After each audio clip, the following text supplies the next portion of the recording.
The government are being dishonest when they say that the cuts are needed to protect officer numbers.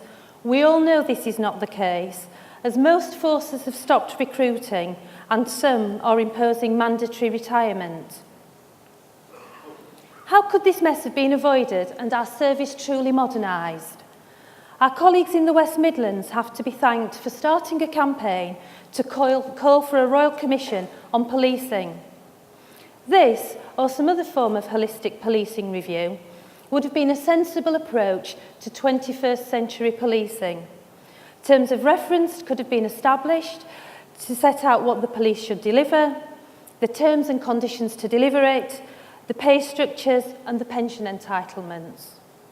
Our communities could have been involved throughout. This, unlike the government's proposals, would reconnect the police to the public. Instead, we have Mr Windsor doing the bidding of the Treasury.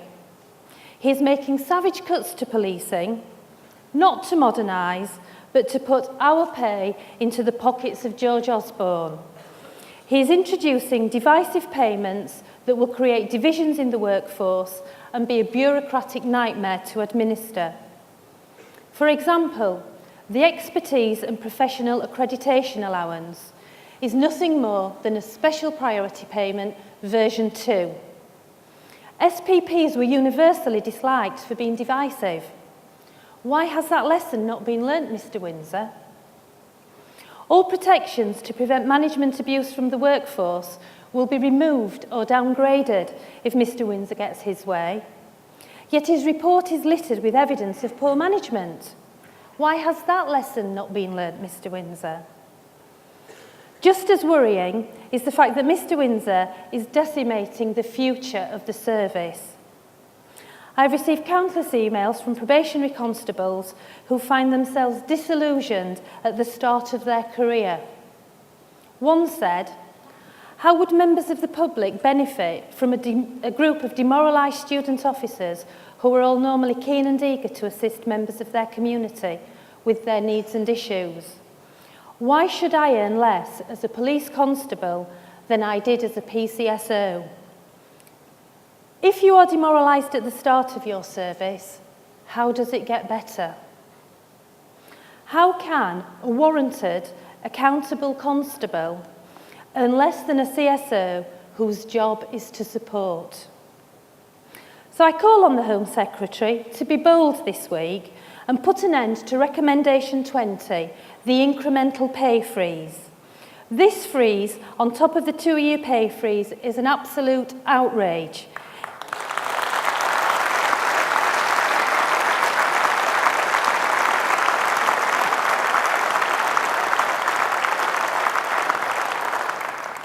It will do untold damage to the service.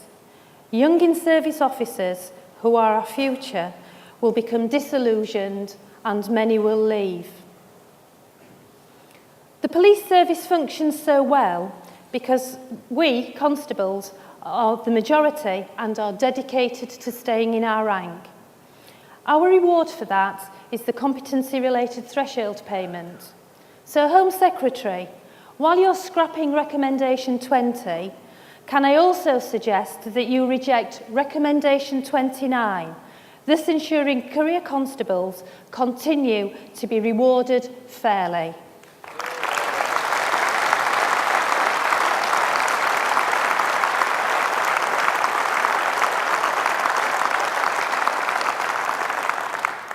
I could spend all morning on the unfair and unevidenced recommendations in Mr Windsor's review, but I think you have my drift. Next, we have the review of leadership and training completed by Peter Neyrud. This document is currently out for consultation. Most of it should be out with the rubbish. Some leadership from ACPO, when the government was introducing 20% cuts to the police service, would have been very welcome. However, we have had to wait for this report to see what we can expect from ACPO. Anything that recognises the importance and value of police training is to be encouraged. Sadly, Neyrud only recognises the value in how it can assist ACPO to become more profitable. Under his recommendations, Anyone who wishes to join the service will have to pay to qualify with no guarantee of a job. Should they be fortunate enough to become a constable, then the next hurdle is to find the money to pay for a licence to practice from the professional body NARUD wants to establish. Let me be very clear about this. As constables, we police with the consent of our communities and not a licence from ACPO.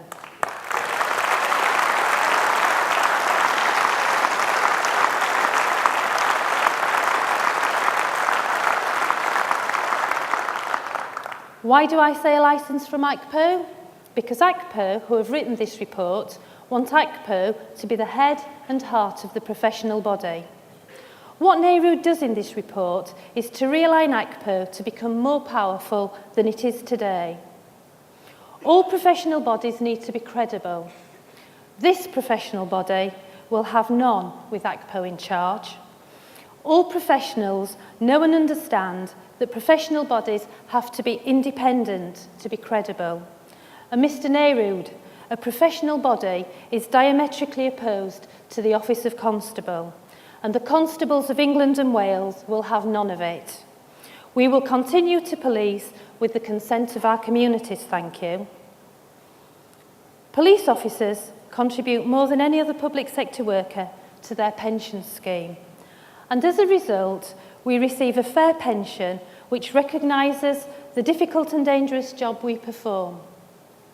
If the Hutton recommendations are followed, tens of thousands of constables will not get that fair pension they were promised on joining the service. Many career constables may have made different career choices along the way, had they known the government wouldn't keep to their part of the pension deal. Many young in-service constables may have chosen not to join. A decent pension is about being fair and right to the officers of the Crown who can't fight back.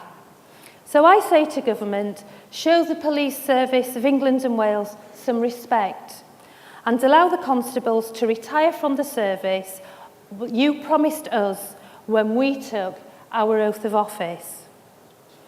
Today, the communities we serve are more complex and diverse than at any time in our history. Criminal activity is constant, complicated and global. The Queen's peace now encompasses antisocial behaviour and the very real terror threat. Now, more than at any time in our history, our communities require and deserve a strong, dedicated, highly trained and motivated police service. If the service is decimated in the way the government has indicated in these reviews, they will no longer have the service that is the envy of the world. Constables are the front line of policing, and right now, more than ever before, our communities really need constables.